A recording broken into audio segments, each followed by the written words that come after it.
औज़ुबिल्लाहि मिनश्शैतानिर्रजीम बिस्मिल्लाहिर्रहमानिर्रहीम। अस्सलाम वालेकुम अज़ीज़ तलबा, कैसे हैं आप सब? उम्मीद है आप सब खैरियत से होंगे। अज़ीज़ तलबा, हम क्या कर रहे हैं? अज़ीज़ तलबा, हम सबक लाहौर की यादगार इमारतें कर रहे हैं। ठीक है, मैंने इससे पहले आपको मज़मून कायदे-आज़म करवाया था। ठीक है, मुझे उम्मीद है कि मज़मून कायदे-आज़म आप सब ने याद किया होगा। याद करने के बाद आपने लिखा भी होगा। तो अज़ीज़ तलबा, उसके बाद हमने नया सबक शुरू किया था, सबक लाहौर की यादगार इमारतें। हमने क्या किया था, कल क्या किया था? हमने सबक लाहौर की यादगार इमारतें की पढ़ाई की थी। पढ़ाई करने के बाद मैंने आपको क्या करवाया था, मुश्किल अल्फाज ख़त कुशीद अंडरलाइन करवाए थे, जिसकी आपने मश्क करनी थी। ठीक है, तो कल का हमारा कौन सा काम था? सबक लाहौर की यादगार इमारतें। इसकी पढ़ाई करने के बाद मैंने आपको मुश्किल अल्फाज ख़त कुशीद करवाए थे। ख़त कुशीद करवाने के बाद आपने उनकी मश्क की थी। तो अज़ीज़ तलबा, आज हम इसी सबक के अल्फाज मायनी और इसकी मारूज़ी करेंगे। ठीक है, मुझे उम्मीद है कि अज़ीज़ तलबा आप सब ने सबक लाहौर की यादगार इमारतें की पढ़ाई की होगी। पढ़ाई करने के बाद जो मैंने अल्फाज आपको ख़त कुशीद करवाए थे, उनकी मश्क भी की होगी। तो अज़ीज़ तलबा, चलते हैं हम आज के काम की तरफ। देखते हैं कि हमने आज का क्या काम करना है, जो कि मैं अभी आपको थोड़ी देर पहले बता चुकी हूँ कि आज हमने क्या करना है। इसी सबक लाहौर यादगार इमारतें की मारूज़ी और अल्फाज मायनी हम करेंगे। तो सबसे पहले हम करते हैं सबक लाहौर की यादगार इमारतें के अल्फाज मायने। तो देखते हैं कि हमारा पहला लफ्ज़ कौन सा है। पहला लफ्ज़ है दीवाने आम। अल्फाज मायने में पहला लफ्ज़ कौन सा है? दीवाने आम। दीवाने आम का मायने क्या है? शाही दरबार का आम हिस्सा जहाँ कचहरी होती थी। दीवाने आम का क्या मतलब है? शाही दरबार का आम हिस्सा जहाँ कचहरी होती थी। क्या मायने है इसका? दीवाने आम का मायने है शाही दरबार का आम हिस्सा जहाँ कचहरी होती थी। तो अगला लफ्ज़ देखते हैं कि अगला लफ्ज़ कौन सा है। दीवाने ख़ास। दीवाने ख़ास का मायने क्या है? शाही दरबार का वो ख़ास हिस्सा जहाँ उम्रा की महफिल लगती थी। दीवाने ख़ास, इसका क्या मायने है? शाही दरबार का वो ख़ास हिस्सा जहाँ उम्रा की महफिल लगती थी। ठीक है, अगला लफ्ज़ देखते हैं कि अगला लफ्ज़ कौन सा है। जरोका। तो इसका क्या मतलब है? जरोका का मतलब है दीवाने आम में बादशाह के बैठने की जगह। इसका क्या मतलब है? दीवाने आम में बादशाह के बैठने की जगह। अच्छा, दीवाने आम में शाही दरबार, दीवाने आम का क्या मतलब है? शाही दरबार का आम हिस्सा जहाँ कचहरी होती थी और उसमें फिर बादशाह के बैठने की एक जगह भी होती है, तो उसको क्या कहा जाता है? जरोका। तो यहाँ पर लिखा है जरोका। इसका क्या मतलब है? दीवाने आम में बादशाह के बैठने की जगह। अगला लफ्ज़ देखते हैं कि अगला लफ्ज़ कौन सा है। अगला लफ्ज़ है राहदारियाँ। राहदारियाँ गुज़रगाहें। ठीक है, राहदारियाँ गुज़रगाहें। फिर उसके बाद अगला लफ्ज़ है चुबुर्जी। चुबुर्जी, चार मीनारों वाली इमारत।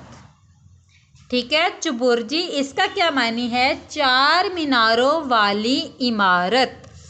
तो हमने अल्फाज मायने कर लिए। अल्फाज मायने एक दफ़ा मैं आपको पढ़ के बता देती हूँ, उसके बाद हम इसी सबक लाहौर यादगार इमारतें की मारूज़ी करेंगे। अल्फाज मायने। दीवाने आम, शाही दरबार में आम हिस्सा जहाँ कचहरी होती थी। दीवाने ख़ास, शाही दरबार का वो ख़ास हिस्सा जहाँ उम्रा की महफिल लगती थी। जरोका, दीवाने आम में बादशाह के बैठने की जगह। राहदारियाँ, गुज़रगाहें।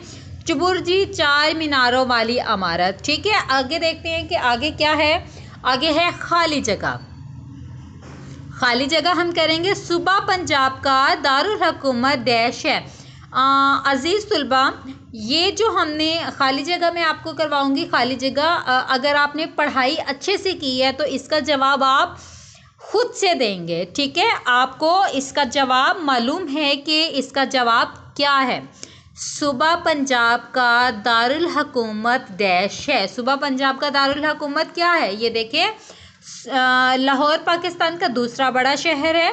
ये सूबा पंजाब का दारुल हुकूमत भी है। तो यहाँ पर ऑप्शंस भी दिए गए हैं, लाहौर या फिर इस्लामाबाद। यहाँ पर है लाहौर, सूबा पंजाब का दारुल हुकूमत लाहौर है। लाहौर पाकिस्तान का डैश बड़ा शहर है। लाहौर पाकिस्तान का दूसरा या तीसरा, तीसरा नहीं, दूसरा बड़ा शहर है। ये हम पढ़ाई में पढ़ चुके हैं। लाहौर पाकिस्तान का दूसरा बड़ा शहर है। आगे देखते हैं कि अगली खाली जगह कौन सी है। लाहौर एक डैश शहर है। लाहौर क्या है, जदीद शहर है या फिर तारीखी शहर है। तारीखी, यहाँ पर लाहौर में बहुत सी तारीखी इमारत हैं जिसकी वजह से लाहौर एक तारीखी शहर है। अजीज़ तुलबा, ये जो मैं आपको काम करवा रही हूँ, आप मेरे साथ साथ अपना काम कर ले ताकि आपको बाद में मुश्किल पेश ना आए। मैं जब जमात में काम करती हूँ तो मैं ऐसे करती हूँ, ये जो ऑप्शंस वाले होते हैं ना, मैं पहले कहती हूँ कि आप यहाँ पर ऑप्शंस में टिक लगाते जाए ताकि आपको बाद में खाली जगह करने में आसानी हो। तो आप मेरे साथ साथ यहाँ पर टिक लगाते जाएं। जब ये मैं बोल दूँगी, काम ख़त्म कर लूँगी, तो आप यहाँ पर लिख सकते हैं। ठीक है, मेरे साथ साथ करेंगे तो आपको बाद में मुश्किल पेश नहीं आएगी। लाहौर एक तारीख़ी शहर है। ठीक है, उसके बाद है मीनारे पाकिस्तान को डैश भी कहा जाता है। मीनारे पाकिस्तान को क्या कहा जाता है, यादगार लाहौर या फिर यादगार पाकिस्तान। मीनारे पाकिस्तान को यादगार पाकिस्तान भी कहा जाता है। क्या कहा जाता है, यादगार पाकिस्तान, जो कि आप पढ़ाई में भी पढ़ चुके हैं। मीनारे पाकिस्तान को डैश भी कहा जाता है, मीनारे पाकिस्तान को यादगार पाकिस्तान भी कहा जाता है। डैश का मज़ार लाहौर में है। किसका मज़ार लाहौर में है, अल्लामा इकबाल का या कायदे आज़म का। डैश का मज़ार लाहौर में है।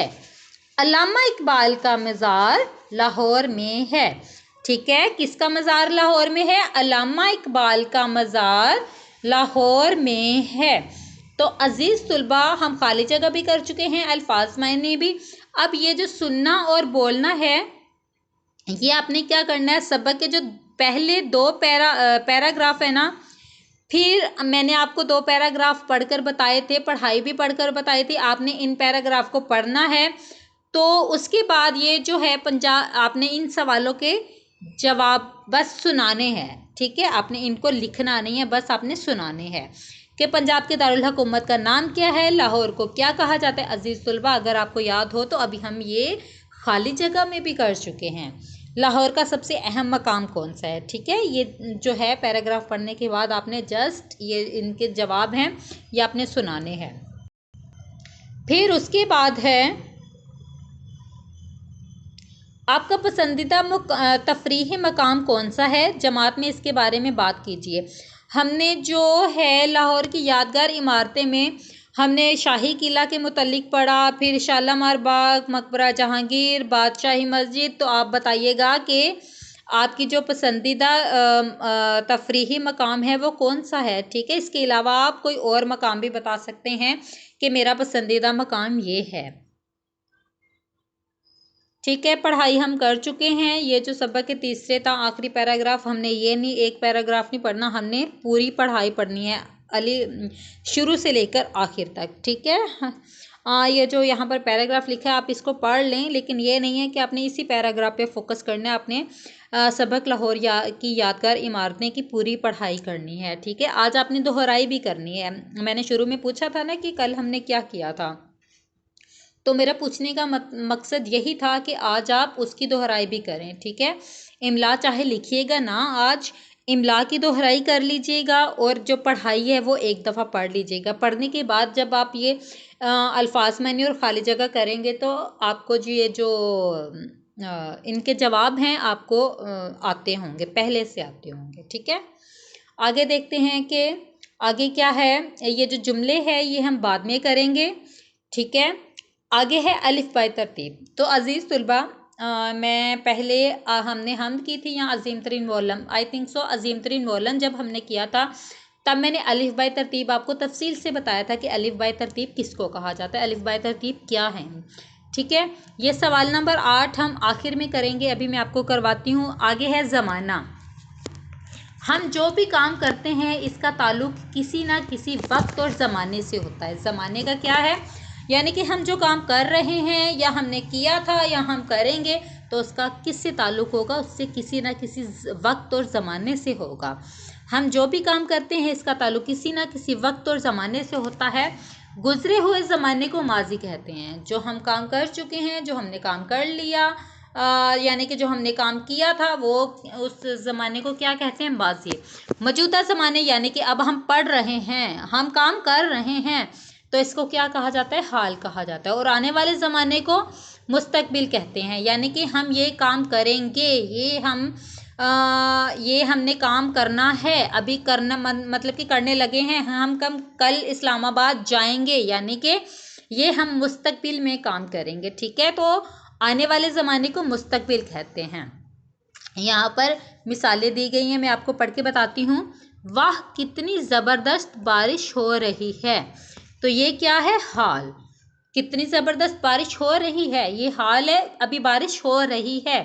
मैंने खाना खा लिया था, माजी, ज़माने माजी, यानी कि मैंने ये काम कर लिया था। फिर उसके बाद हम अतवार को चिड़ियाघर जाएंगे, मुस्तकबिल, फ्यूचर। आने वाले वक्त में ये हम काम करेंगे ना, कि यानी जाएंगे, हम अतवार को चिड़ियाघर जाएंगे। बारिश हो रही है हाल में, तो ये क्या है, हाल, प्रेजेंट। ठीक है, मैंने खाना खा लिया था, मैं खाना खा चुका हूँ, यानी कि ये हम माजी में काम कर चुके हैं। पास्ट, माजी। हम अतवार को चिड़ियाघर जाएंगे, यानी कि अभी हमने जाना है, ये फ्यूचर में, मुस्तकबिल, फ्यूचर। तो आगे हम देखते हैं, दर्ज झैल जुमलों को पहचान कर इनके सामने इनका ज़माना लिखिए। तो अजीज़ तुलबा, हमने जुमला पढ़ना है। जुमला पढ़ने के बाद आपको पता चल जाएगा कि ये कौन सा ज़माना है। तो आपने क्या करना है, आपने ज़माना लिखना है कि ये कौन सा ज़माना है। उस्मान अपने दोस्त से मिलकर खुश होगा, तो ये मुझे ये बताइएगा, ज़माना मुस्तकबिल, यानी कि उसने अपने दोस्त से अभी मिलना है, तो ये कौन सा ज़माना होगा, ज़माना मुस्तकबिल। खुश होगा, ज़माना मुस्तकबिल। गुलहरी दरख्त पर चढ़ रही है, यानी कि हाल में चढ़ रही है, वो काम कर रही है, ऊपर चढ़ना, चढ़ रही है, तो हाल में ये काम कर रही है। यहाँ पर हम लिखेंगे ज़माना हाल।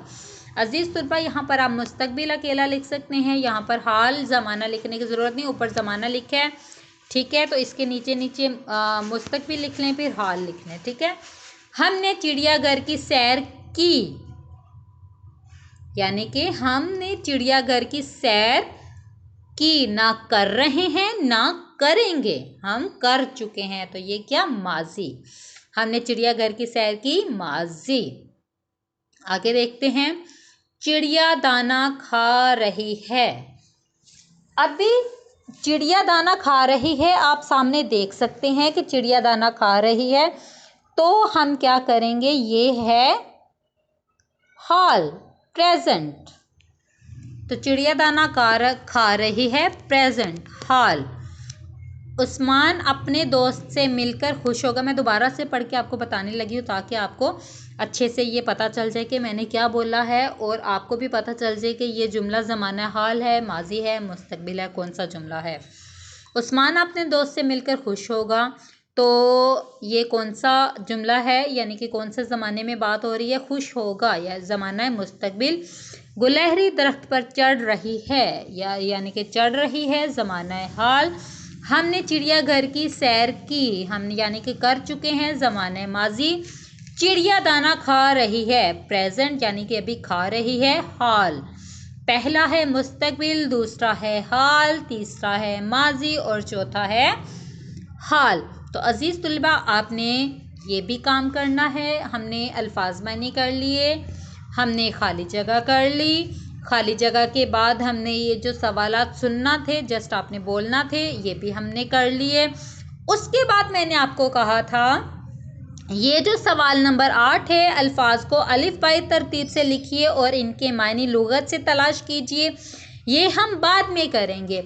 तो सवाल नंबर 8 देखते हैं कि सवाल नंबर 8 हमने किस तरह से करना है। अजीज़ तलबा, ये जो अलिफ बाई तरतीब है ये मैं आपको अजीम तरीन मुअल्लम की मश्क में या फिर हमद की मश्क में जमात में भी करवा चुकी हूँ। मैंने फिर आपको एक वीडियो में भी तफसील से बताया था। मुझे उम्मीद है कि आप सबको ये अलिफ बाई तरतीब का पता होगा कि अलिफ बाई तरतीब कहते किसको हैं। तो मैं साथ साथ आपसे पूछूंगी, तो आपने अब मैं जमात में हम काम कर रहे हो तो मैं साथ साथ आपसे पूछ लेती, लेकिन अब मैं जब बोलूँगी तो आपने फ़ौरन से गैस करना है कि ये अलिफ बाई तरतीब से पहले लफ्ज़ कौन सा आएगा और इसके बाद लफ्ज़ कौन सा आएगा।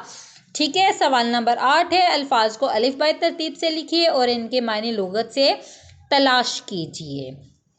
पहले तो हम नंबरिंग करते हैं अलिफ बाई तरतीब से, फिर उसके बाद क्या करेंगे उसके मायने में आपको बताऊंगी, तो आप लिख लीजिएगा। ठीक है, तो सबसे पहले लफ्ज़ कौन सा आएगा? जरोका। ठीक है ना, अलिफ वाला लफ्ज़ है ना, बे पे ते टे से जीम, जीम के बाद दो चश्मी है तो जरोका। ठीक है, अब दूसरा कौन सा आएगा? यहाँ पर हमने जस्ट आपने नंबरिंग करनी है, ये आप नोटबुक पे नाम भी लिखें तो ठीक है, जस्ट हमने नंबरिंग करनी है। पहला है जरोका, तो दूसरा क्या आएगा यहाँ पर देखिएगा, ख्वाबगा।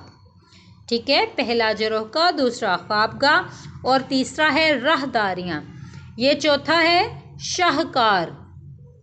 तो पांचवा कौन सा आएगा? गुरुद्वारा, गुरुद्वारा। तो उसके बाद हमने मेहराब, यहाँ पर हम नंबरिंग करेंगे 6 की। 6 के बाद सातवां लफ्ज़, यानी कि हम नंबरिंग 7 किस पे करेंगे? 9 लखा, 9 लखा। उसके बाद हमने जो नंबरिंग करनी है 6 के बाद 9 लखा। अच्छा, ये जो है एक नून वाला लफ्ज़ ये है, फिर उसके बाद है नक्शो निगार। मैंने आपको बताया था यहाँ पर भी हम 7 की नंबरिंग करेंगे, तो फिर उसके बाद यहाँ पर भी हम नंबरिंग 7 की करेंगे। अच्छा, हम एक और काम कर सकते हैं, अगर ये नून वाले जो 2 लफ्ज़ हैं ना, अगर इकट्ठे वर्ड आ रहे हैं तो हम क्या करेंगे, पहले देखेंगे नून के बाद का जो लफ्ज़ है वो बाद में आता है या पहले आता है। अब ये देखें, वाओ, नून वाओ, फिर इसका जो दूसरा लफ्ज़ है वाओ आ रहा है, तो नून के बाद यहाँ पर है काफ, काफ गाफ लाम मीम नून वाओ।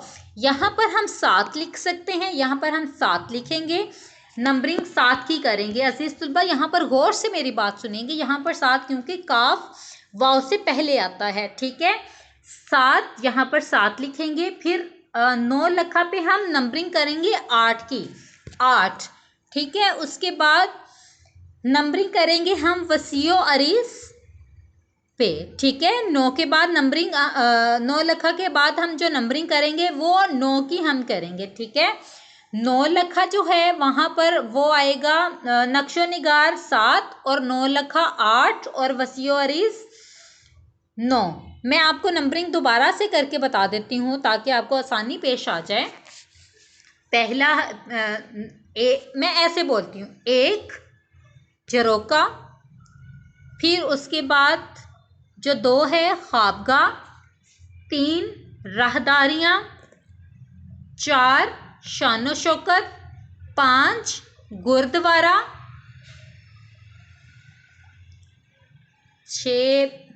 5 गुरुद्वारा, 6 मेहराब।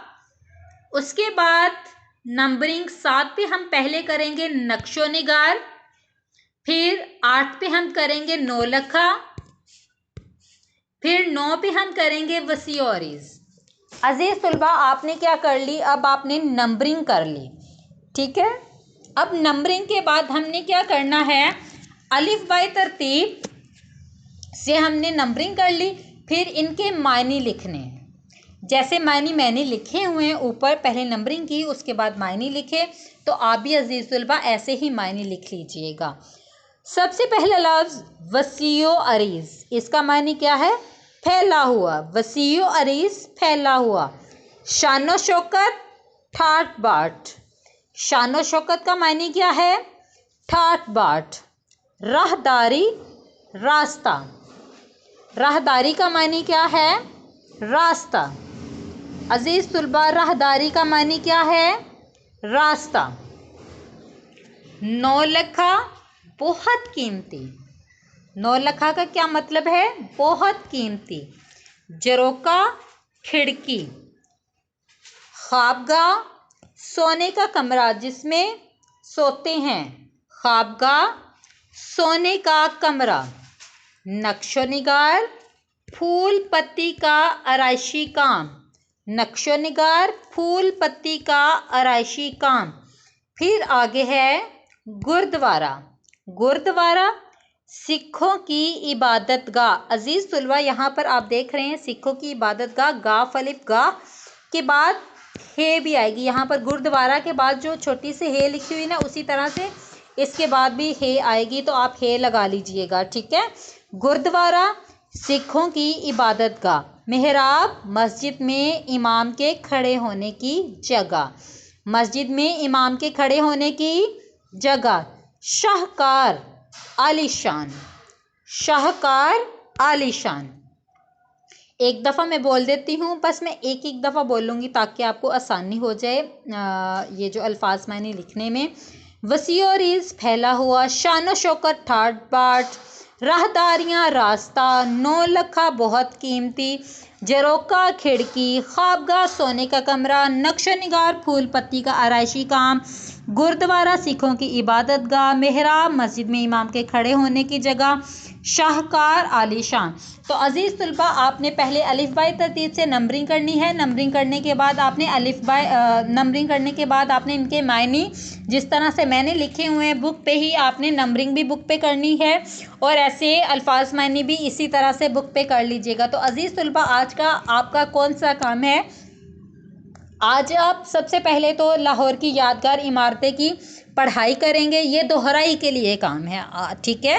आप 5 से 10 मिनट आप इसकी दोहराई करेंगे। उसके बाद आपने अल्फाज मायनी को याद करना है, ठीक है। आपने क्या करना है? अल्फाज मायनी को याद करना है। उसके बाद खाली जगह करेंगे। खाली जगह करने के बाद आपने ये सुनना और बोलना, सवाल सुनाएंगे, ये सुनाना है, सुनाएंगे। उसके बाद आपने ये जो है जुमले हम बाद में करेंगे। अलिफ बाय तरतीब ये भी करना है। अलिफ बाय तरतीब से नंबरिंग करनी है। नंबरिंग करने के बाद इसके मायने लिखने हैं। उसके बाद ये ज़माना है, ज़माना हाल, माजी, मुस्तकबिल, प्रेजेंट, पास्ट, फ्यूचर, ये जो आपने है ये करने हैं। आपने फिर जुमले पढ़कर बताना है कि ये ज़माना हाल है, ज़माना माजी है, या ज़माना मुस्तकबिल है, ठीक है। अजीज़ तुलबा, आज का जो आपका काम है वो है सबक लाहौर की यादगार इमारतें के अल्फाज मायने करने के बाद मारूज़ी में जो जो मैंने सवाल करवाया है तो वो आपने सवाल करना है, लिखना भी है, याद भी करना है, ठीक है। तो अजीज़ तुलबा, अब आप अपना काम करें। मुझे उम्मीद है कि आप सब अपना अपना काम दिल लगा कर रहे होंगे। लिखाई भी आपकी बहुत खूबसूरत कर रहे होंगे। तो इसके बाद अपना काम करने के बाद आपने अपनी मुतलका टीचर को अपना काम भेज देना है। तो अब आप अपना काम करें। ओके, अल्लाह हाफिज़।